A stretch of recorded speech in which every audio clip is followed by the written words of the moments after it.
buscar el primer capítulo de Primera de Pedro, leer allí los versículos del 3 al 5.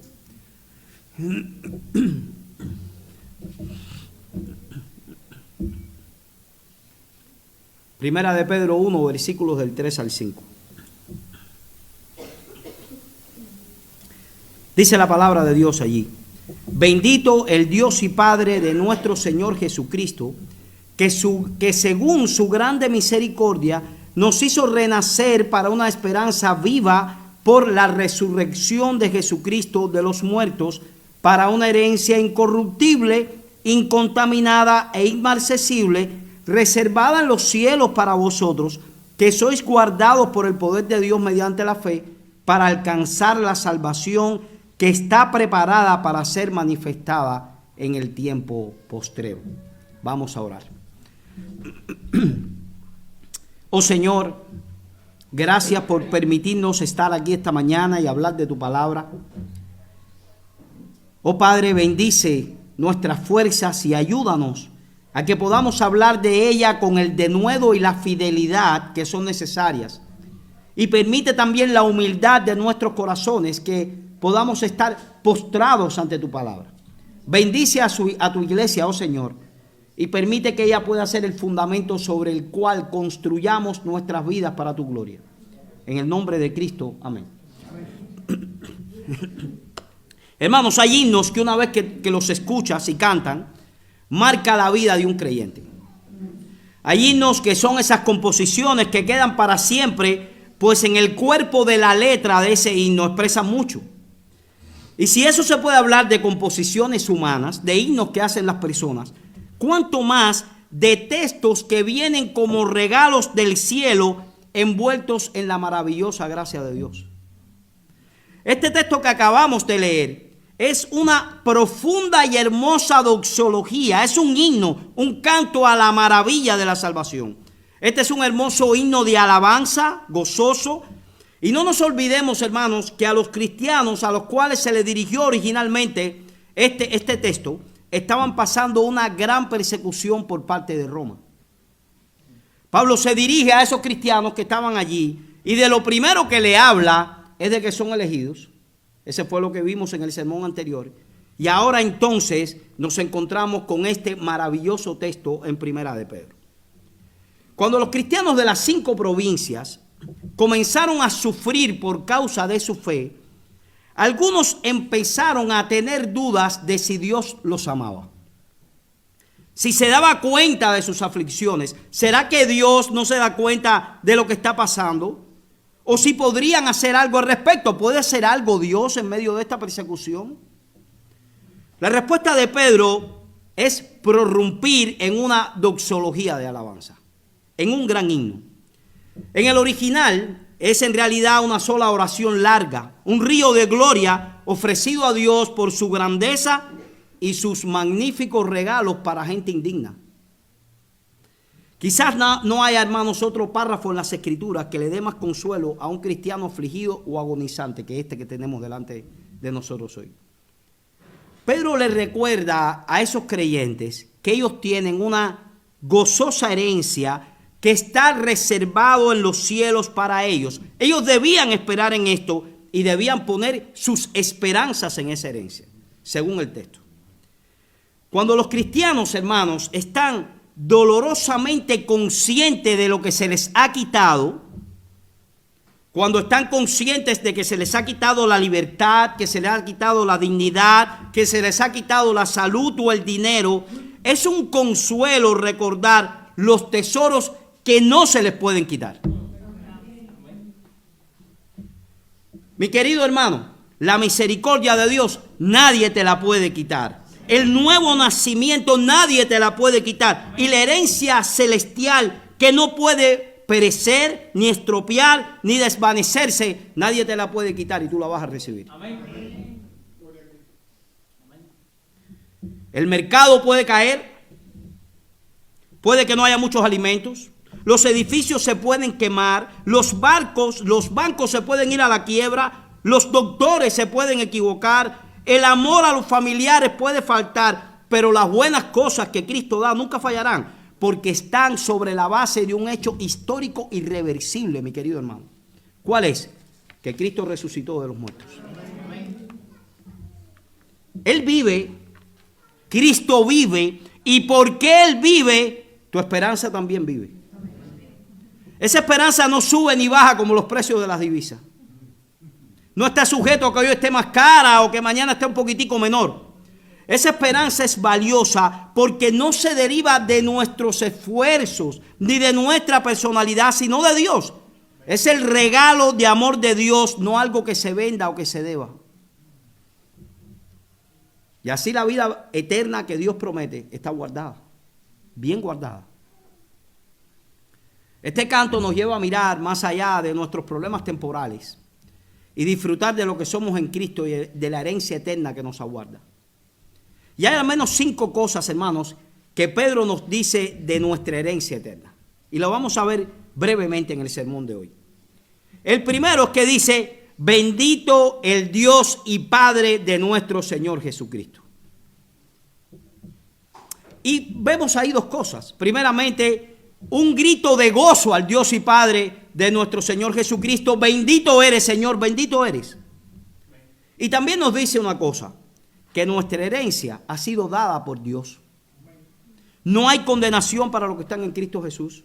Por tanto, esta obra es de Dios. Dios es el originador de nuestra salvación y también el final de ella. La salvación que tú tienes en la mano, si tú eres creyente, no te la regaló nadie, te la regaló Dios.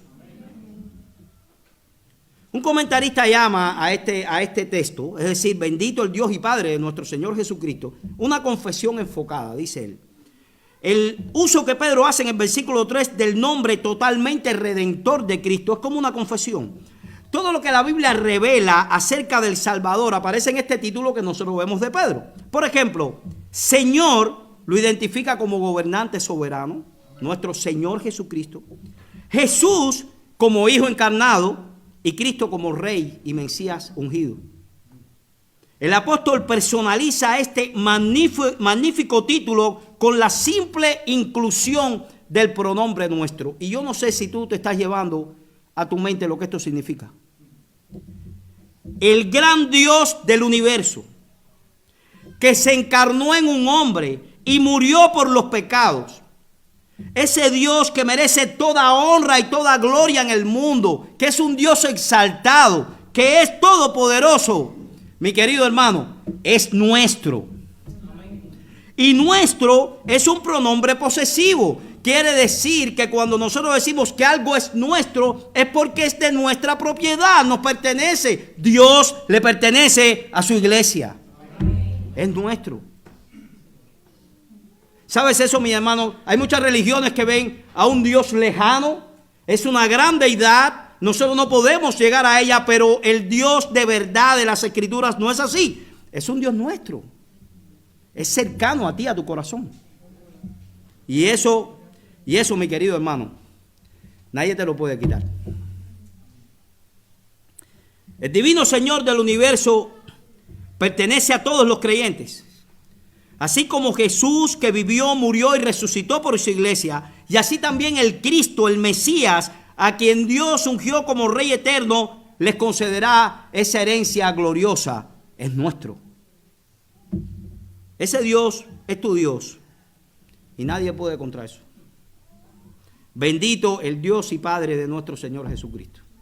Pero también encontramos, disculpen hermano, también encontramos el motivo para la herencia del creyente. Dice el texto, bendito el Dios y Padre de nuestro Señor Jesucristo, que según su grande misericordia, según su grande misericordia. Pedro nos vuelve a recordar, hermanos, que nuestra salvación y nuestra herencia celestial, escuchen bien con letras mayúsculas, no es el fruto de nuestro trabajo y empeño, no es el fruto de nuestra habilidad, no es el fruto de que seamos gente buena, no es el fruto de una cultura, no es el fruto de un seno familiar. No, es por la grande misericordia de Dios.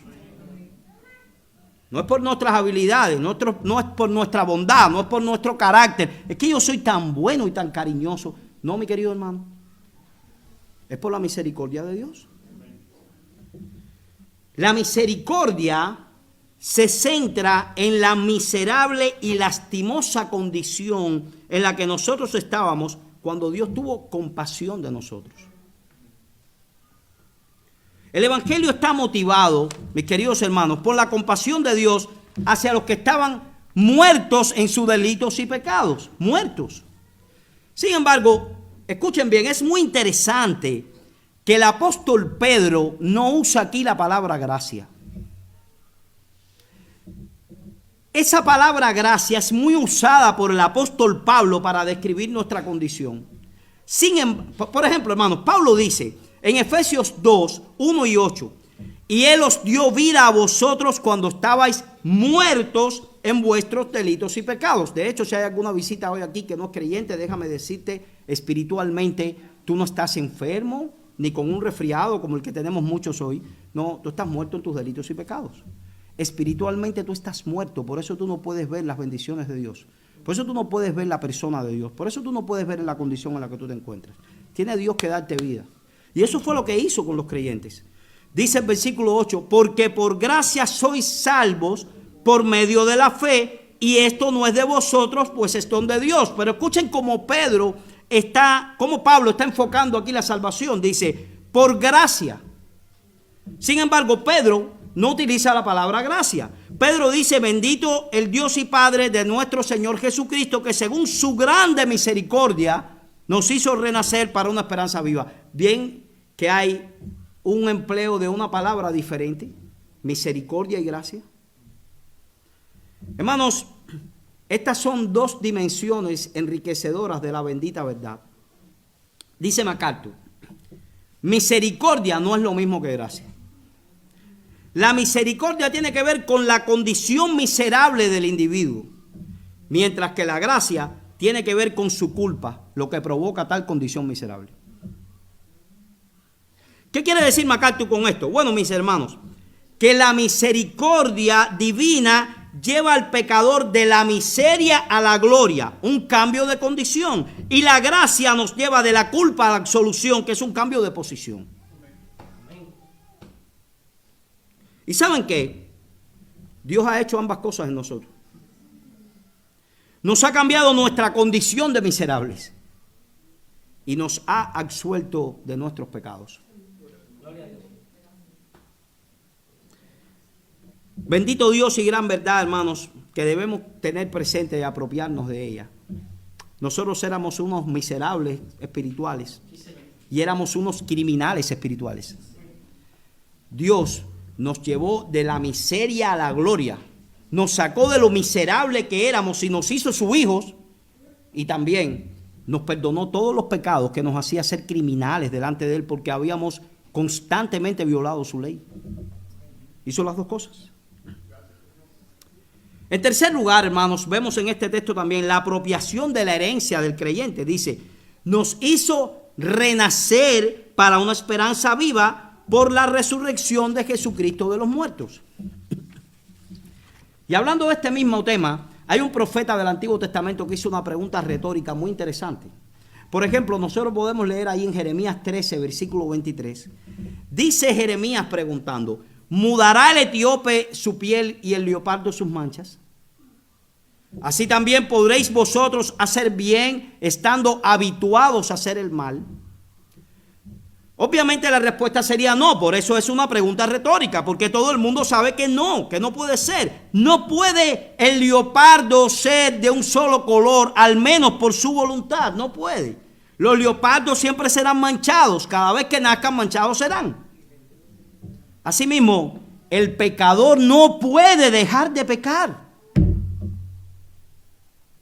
¿Puede la piel del leopardo quitar sus manchas? ¿Puede el etíope dejar de tener un color de su piel? No, dice la respuesta a esta pregunta retórica. Entonces, ¿puede una persona acostumbrada a hacer el mal de pronto, por pura voluntad, comenzar a hacer el bien? No. Pero yo quiero hacer un acto en ese no. No en tus fuerzas. Sin embargo, la respuesta es un rotundo sí en las fuerzas de Dios. ¿Por qué? Porque Dios nos hizo renacer.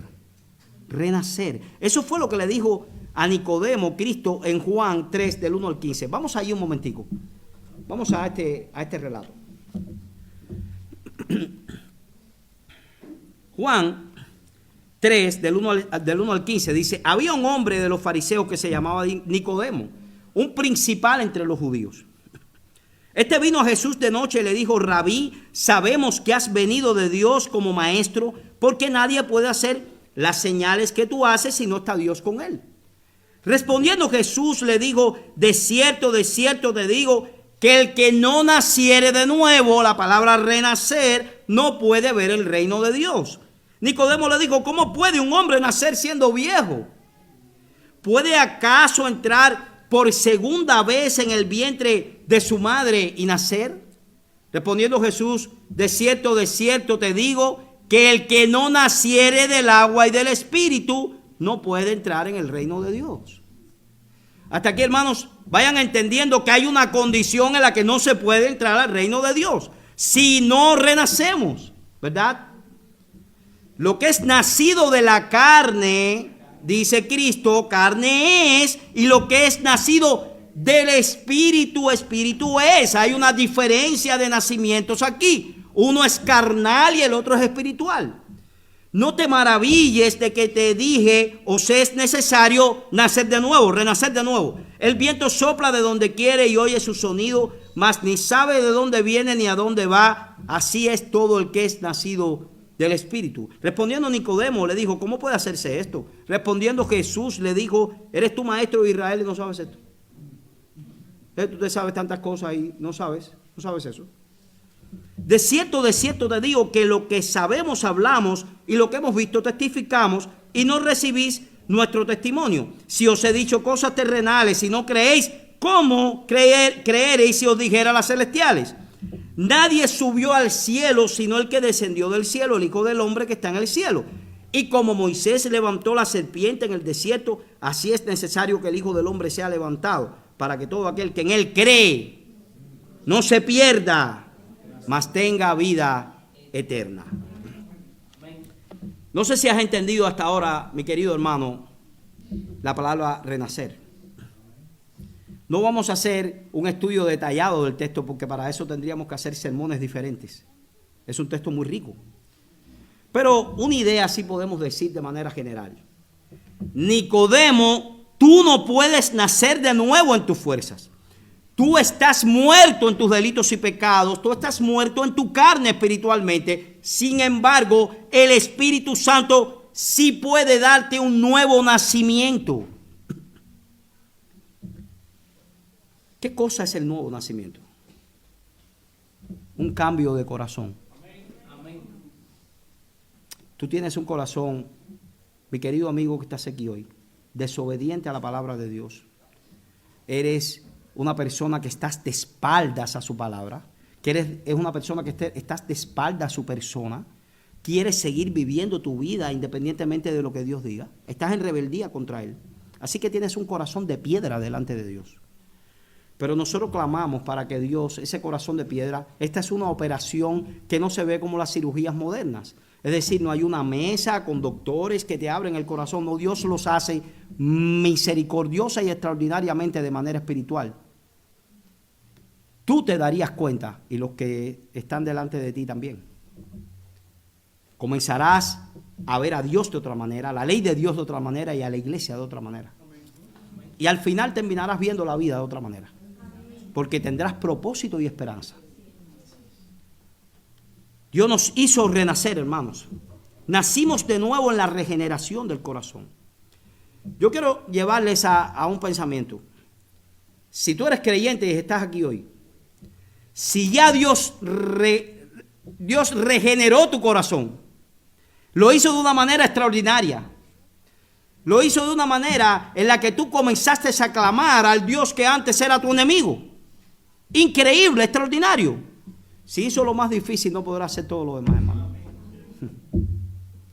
Si Dios hizo por ti lo que nadie podía hacer, ¿tú crees que no puede hacer todo lo demás? Estos son argumentos que tenían que tener presentes los hermanos que estaban prestos a tener una persecución? ¿Crees que todos esos perseguidores que van a ir detrás de ti pueden algo contra el Dios que regeneró tu corazón? ¿Crees que si ese Dios cambió tu corazón y te hizo su hijo, no podrá hacer por ti todas las demás cosas? Así que Dios nos hizo renacer porque tiene el poder de resucitar a los muertos. Resucitó a Jesucristo de los muertos. Por tanto, nos ha resucitado a nosotros también. Pero Pedro continúa declarando que los resultados de la regeneración en los creyentes es recibir una cosa muy importante, una esperanza, y le dice, hay un adjetivo a esa esperanza, una esperanza viva. El mundo incrédulo tiene esperanzas, pero únicamente tiene esperanzas muertas, porque son esperanzas que se van en el aquí y en el ahora. Tienen un final. Eso lo vemos, por ejemplo, en el texto de Efesios 2, donde nos dice que estábamos muertos en nuestros delitos y pecados, sin esperanza y sin Dios en el mundo. No teníamos una verdadera esperanza. Pero Dios hizo que los creyentes tuvieran una esperanza viva y eterna. Viva. Esa esperanza viva, mi querido hermano, tendrá un cumplimiento pleno y definitivo y además glorioso. Se trata de una esperanza que más tarde Pedro describe en esta misma epístola. Nosotros esperamos, según sus promesas, cielos nuevos y tierra nueva en los cuales mora la justicia. Mi querido hermano, ¿tú no anhelas una patria así? Una patria donde siempre more la justicia. Una patria donde tu esfuerzo tenga resultados positivos. Una patria donde el impío, el incrédulo tremendo no salga a la luz teniendo la razón o saliéndose con la suya. ¿No quieres una patria así, donde haya justicia de verdad? Una tierra donde more la justicia, donde more el amor, donde more la bondad de verdad. Hacia allí tú vas.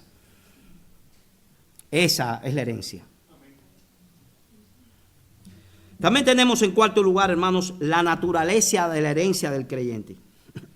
Y dice que esa herencia tiene tres palabras que la marcan, adjetivos allí.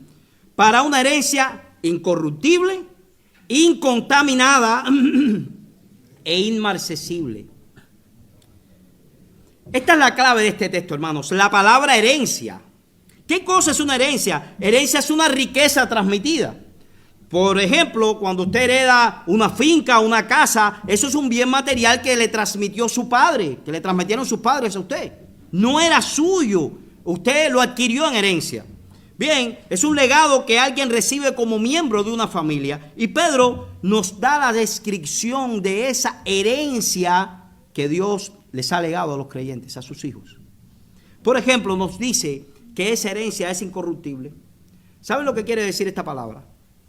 Se refiere a que no se deteriora. No es una herencia que esté sujeta a la destrucción. Por ejemplo, si usted recibe una tierra como herencia, es probable que en algún momento se vuelva árido, que no le dé los frutos que usted espera. A lo mejor no llovió en ese año, a lo mejor no tiene una buena cosecha. Es una herencia corruptible. Se deteriora igual que el mundo, pero aquí Pedro nos dice que la herencia que Dios le ha guardado a su pueblo no se corrompe, no se destruye, es incorruptible. Siempre está igual. También nos dice, hermanos, que es incontaminada. ¿Saben lo que quiere decir eso? Que no tiene contaminación, que es pura. Es una herencia sin mancha, es una herencia en el que en ningún momento va a haber ni una pizca que la corrompa o que la contamine. Es una herencia pura, sin mancha. Y también nos dice que es inmarcesible. El término griego para hablar esta palabra inmarcesible es amaranton, que se usaba para describir una flor que no se marchita. ¿Ustedes se imaginan una flor que siempre esté abierta con sus colores al máximo nivel, desprendiendo un gran aroma? Esta es una herencia inmarcesible, no se marchita, hermanos, es una herencia que no se opaca ni pierde su esplendor. Mis queridos hermanos, ninguno de los elementos decadentes del mundo puede afectar al reino celestial. Nada de este mundo puede afectar el reino de Dios. Ninguno de los estragos del tiempo, ni de los males del pecado, pueden tocar la herencia de los creyentes, porque ésta se encuentra en un reino eterno y sin pecado. Y esa es una verdad también que debes creer y que aquellos creyentes debían creer. Esa era su esperanza, una herencia de esa manera. Ahora, hermanos, también vemos la seguridad de la herencia del creyente. Dice, reservada en los cielos para vosotros, que sois guardados por el poder de Dios mediante la fe para alcanzar la salvación que está preparada para ser manifestada en el tiempo postrero. En otras palabras, Dios te va a guardar hasta que tú puedas disfrutar de esa herencia. Dios ha sellado tu vida hasta que tú llegues a esa herencia. Y miren, hermanos, un detalle bien importante en el texto. Dice que sois guardados de caída, sois guardados de pecado, sois guardados de darle la espalda a Dios por el poder de Dios, no por el poder nuestro ni por nuestra actitud. Dios está guardándote a ti y seguirá guardándote, dice, mediante la fe. Algunos dicen, bueno, si Dios me guarda mediante la fe y yo creo en Dios, no tengo problemas. El gran problema aquí es que tú crees en Dios porque Dios te regaló la fe también. Ni la fe que tú tienes es tuya, es un regalo. Por tanto, Dios te guarda en su poder por algo que ya te regaló, que es la fe. Y ahí tenemos que hacer lo mismo donde comienza el texto. Bendito Dios, gracias Señor por esto.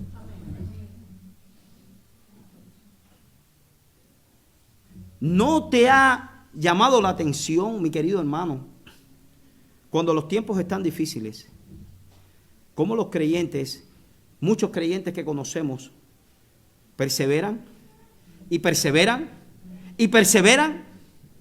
Muchas veces perseveran a enfermedades, muchas veces perseveran a miserias, muchas veces perseveran a persecuciones, muchas veces perseveran a una familia difícil, a matrimonios difíciles.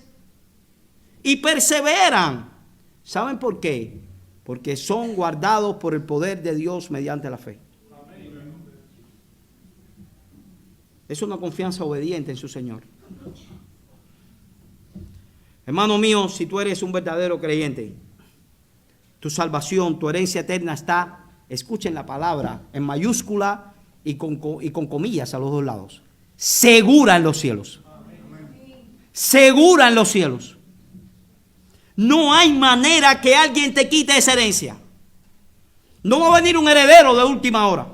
Esa herencia es para ti. Es una herencia que está reservada y guardada por el poder de Dios. Y ese poder de Dios es invencible.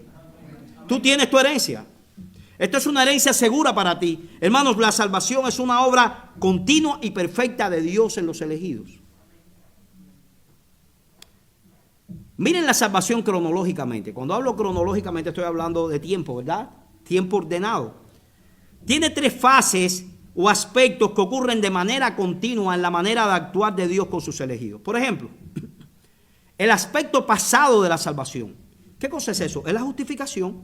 Eso llega cuando un pecador cree en Cristo por la regeneración o por el nuevo nacimiento que es obrado soberanamente por Dios. Dios regenera su corazón, ese hombre cree y se arrepiente de sus pecados en el sacrificio de Cristo y Cristo lo declara inocente. Dios lo declara inocente de acuerdo al sacrificio de Cristo. Lo justifica de sus pecados. Ese es el aspecto pasado, ¿verdad? Pero también hay un aspecto presente de la salvación. ¿Saben cuál es? Es la santificación. Los creyentes están siendo santificados y librados continuamente del señorío del pecado. Hay un pecado remanente, pero ese pecado ya no es tu Señor. Ese es un pecado, un enemigo que constantemente está dando guerra, pero que ya no es el Señor de tu vida. El Señor es el Señor Jesucristo. Estás en un proceso de santificación, de apartarte cada vez más para Dios. Pero hay un aspecto futuro. ¿Saben cuál es? la glorificación. ¿Saben qué palabra entra ahí? La herencia. La herencia. Cuando un creyente muere, hermanos, Dios lo libera total y finalmente de la presencia del pecado. Y al instante lo lleva a su herencia eterna en su presencia celestial.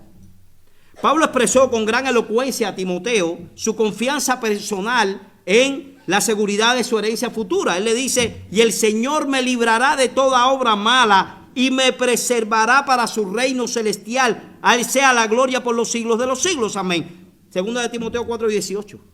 Y varios textos más en el Nuevo Testamento. Y esa gran seguridad de que iba hacia su herencia, como le dice Pablo a Timoteo: el Señor me librará de toda obra mala y me preservará para su reino celestial. Esa misma seguridad la puedes tener tú, mi querido hermano. Y será una herramienta muy valiosa cuando tú estés en periodos de dificultades. Tú puedes pensar de esta manera: esto se va a acabar. ¿Sabes? Cualquiera que sea la situación difícil que estés viviendo, esto se va a acabar. Se va a acabar porque no es una herencia eterna. La herencia eterna es la que Dios me tiene reservado a mí. Vive con esa fe y con esa confianza, porque eso es verdad. Eso es tan verdad como que estamos hablando en esta mañana. Porque Dios lo certificó con la resurrección de Cristo. Tú tienes una herencia y vas a llegar. Esto es temporal. Esto se termina, mi hermano, esto se termina. El libro de Hebreos tiene mucho que decir acerca de la herencia futura del creyente. En referencia a los ángeles, por ejemplo, el escritor pregunta de forma retórica también: ¿no son los ángeles espíritus ministradores enviados para servicio a favor de los que serán herederos de la salvación? Hebreos 1:14. Él está diciendo: ¿no son los ángeles aquellos ministradores para aquellos que están esperando la herencia? Más tarde él dice esto respecto de Cristo y del nuevo pacto. Él dice: así que por eso es mediador de un nuevo pacto, para que interviniendo muerte para la remisión de las transgresiones que había bajo el primer pacto, los llamados reciban la promesa de la herencia eterna. Hebreos 9:15. Del aspecto futuro de la salvación se dice en particular, mis queridos hermanos, que está preparada, es decir, completa, y ya esperando la llegada del creyente. Esa herencia no hay que construirla, ya está construida. Está esperando por ti. Pero la salvación futura también está relacionada con el fin de la historia humana, ¿saben? Pedro dice que debe ser manifestada en el tiempo postrero, en el último tiempo. Dios no completará totalmente la herencia de los creyentes hasta el último episodio de la historia redentora, concretamente al regreso de Jesucristo, su segunda venida.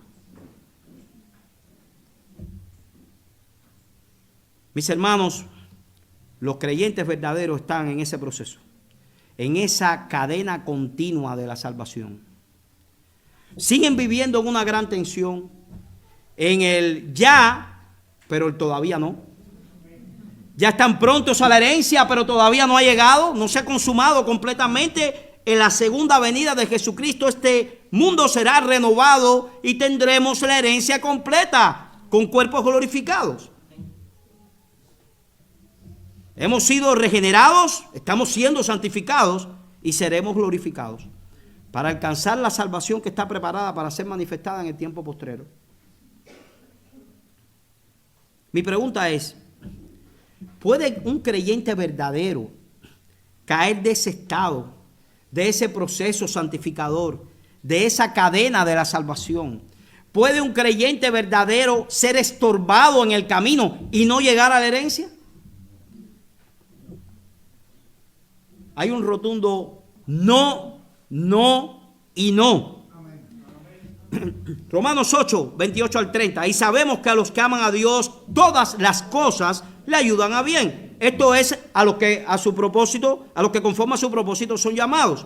Porque a los que antes conoció, miren la cadena, también los predestinó para que fuesen hechos conforme a la imagen de su Hijo, para que Él sea el primogénito entre muchos hermanos. Y a los que predestinó, a estos también llamó. Y a los que llamó, salvación pasada, a estos también justificó. Y a los que justificó, que están siendo santificados, hermanos, a estos también glorificó.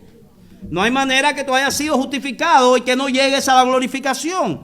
Llegarás.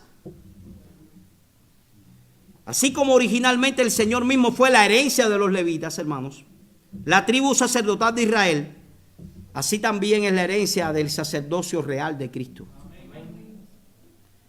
El salmista sabía con certeza que heredaría a Dios.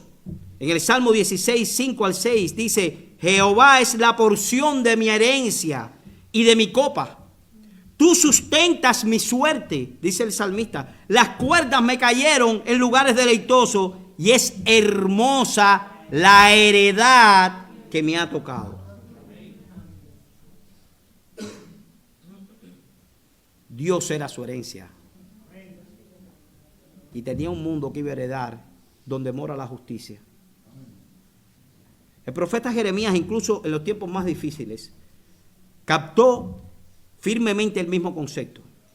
Lamentaciones 3:24 dice: mi porción es Jehová, dijo mi alma, por tanto en él esperaré.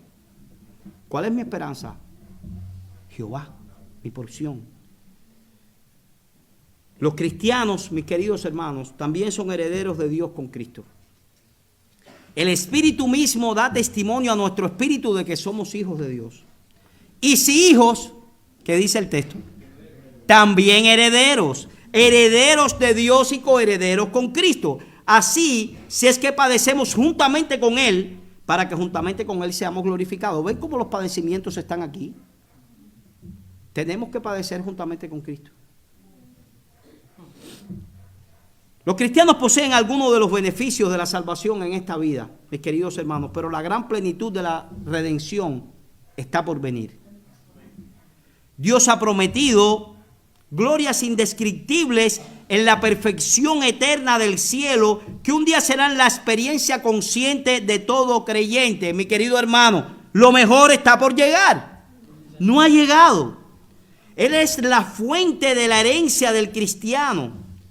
Y la herencia del cristiano viene debido a la misericordia divina y por el compasivo medio del nuevo nacimiento, y permanece perfecta y eternamente segura, una realidad en la que todos los creyentes pueden poner su esperanza. Quiero preguntarte una cosa, ahí está tu esperanza. Nosotros tenemos esperanzas muchas veces temporales, ¿no? Yo tengo la esperanza de que las cosas mejoren. Yo tengo la esperanza de que todo se vuelva un poco más fácil. Yo tengo la esperanza de que mi familia y mis hijos vivan mejor. Eso es lo que todo el mundo quiere. ¡Qué buenas esperanzas! Todas esas esperanzas son temporales. Por eso no puedes poner, para ser un poco redundante, la esperanza en esas esperanzas. Porque cuando se acaben, te quedas sin esperanza. Pero la Escritura te permite una esperanza que es eterna, que no se acaba. Mi querido hermano, eso es para los verdaderos creyentes. ¿Qué debo hacer con esta enseñanza? Pastor, ¿qué puedo hacer con esta enseñanza de la herencia que hemos hablado hoy? Bueno, mi querido hermano, asegúrate en primer lugar que eres un verdadero creyente. Si tú eres un verdadero creyente, si tú eres un cristiano de verdad, entonces no le temas a nada de esta vida, porque tú tienes tu herencia. Esa herencia te la regaló el Rey del universo. Te la dio por misericordia y por gracia. Nadie te la puede quitar. Ese fue el sustento que le permitió a los mártires de la iglesia morir en hogueras. Ese fue el sustento y el fundamento espiritual que le dio a la iglesia del primer siglo enfrentarse a Nerón y a los Césares romanos. Cuando todo el mundo pensaba que la iglesia sería desaparecida, hoy en el siglo XXI hay iglesia. En todas las naciones del mundo casi. ¿Por qué? Porque esos creyentes se enfrentaron sin dudar y con fe a todos esos problemas, porque sabía que tenían una herencia, y Dios siguió expandiendo su reino a través de ellos. A nosotros nos toca una parte padecer, hermanos, los padecimientos que sean en este mundo, pero vívelo también confiando en esa herencia. Y asegúrate que eres un verdadero creyente, que eres heredero de esas cosas. Segunda de Corintios 13:5 dice: examinaos a vosotros mismos. Dice, ¿para qué? Para ver si estáis en la fe. Probaos a vosotros mismos. ¿O no os conocéis a vosotros mismos que Jesucristo está en vosotros, a menos que estén reprobados. Y hay aquí dos pensamientos puritanos sobre el autoexamen. Dice, ¿cómo podemos saber que hemos sido llamados? Tenemos que comprobar si hay en nosotros evidencia de lo que Cristo produce en aquellos a quienes salva. Tenemos que asegurarnos si se manifiestan las consecuencias contundentes de esa obra de Dios en nuestro corazón, en nuestra mente y en nuestra vida. Debemos examinarnos con honestidad y sinceridad, con el deseo de conocer cuál es el estado espiritual de nuestras almas. No solamente debemos saber si estamos en la fe, sino también si sabemos que estamos en la fe. Tratar de conocer en qué estado de salud espiritual se encuentran nuestras almas. Así dicen los dos puritanos. Mi querido hermano, examina tu corazón. Después de ese autoexamen, que tú traigas varios testigos a testificar delante de Dios. Si sales absuelto y eres creyente, entonces vive gozoso que tienes una gran herencia. No hay por qué vivir de una manera amargada en esta vida, porque esta vida no es todo lo que tiene Dios para ti. Tienes una gran herencia. Examina tu fe, tu vida y tus motivaciones a la luz de la palabra y afírmalas en tu corazón y en tu diario vivir. Haz este ejercicio espiritual que va a incrementar tu madurez y tu mirada en la herencia eterna que está preparada para los redimidos. Y si ya eres creyente y llegas a esa conclusión, entonces te queremos decir, mi querido hermano, pon los ojos en Cristo y regocíjate en Él. Y espera en esa bendita herencia que tiene preparado para ti. Vive esta vida y sus dificultades conociendo que solo son un espacio pequeño de tiempo comparado con la herencia que vas a vivir, que es por toda la eternidad. El cristiano no morirá eternamente. No morirá eternamente. Vivirá eternamente. Mi querido hermano, eso es una gran verdad. Y en esa verdad tú tienes hoy que gozarte. Porque el peor de tus problemas ya Dios lo resolvió. Todos los demás son secundarios y menores. Y si tú eres una persona aquí que no eres creyente, déjame decirte algo. Tu herencia es el poquito de espacio y de posibilidades que tú ves a tu alrededor. Es una herencia muy pequeña. Es una herencia contaminada, es una herencia llena de manchas, es una herencia llena de corrupción. Es una herencia que no te pertenece siempre, porque puede que la tengas hoy y mañana no. Puede que tengas muchos beneficios materiales hoy y mañana no los tengas. Puede que tengas muchos durante toda tu vida, pero tu vida va a tener un final y no vas a poder llevarte todas esas cosas contigo.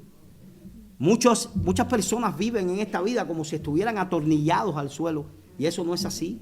Dios te va a llamar algún día a juicio y tú vas a tener que dar cuentas delante de Él. Pero para ti no hay esa herencia incorruptible y sin mancha que nos dice la Escritura. Así que yo hoy te sugiero, mi querido amigo, ven de rodillas delante del Señor, arrepintiéndote de tus pecados, arrepintiéndote de todas esas cosas que tú sabes que tú estás haciendo de espaldas a Dios, viviendo de espaldas a Dios, y clama por su misericordia. Pon tu fe en el sacrificio de Cristo para que seas un heredero bendito y lleno de gracia, como también lo son los creyentes. Dios quiera que sea así. Vamos a orar.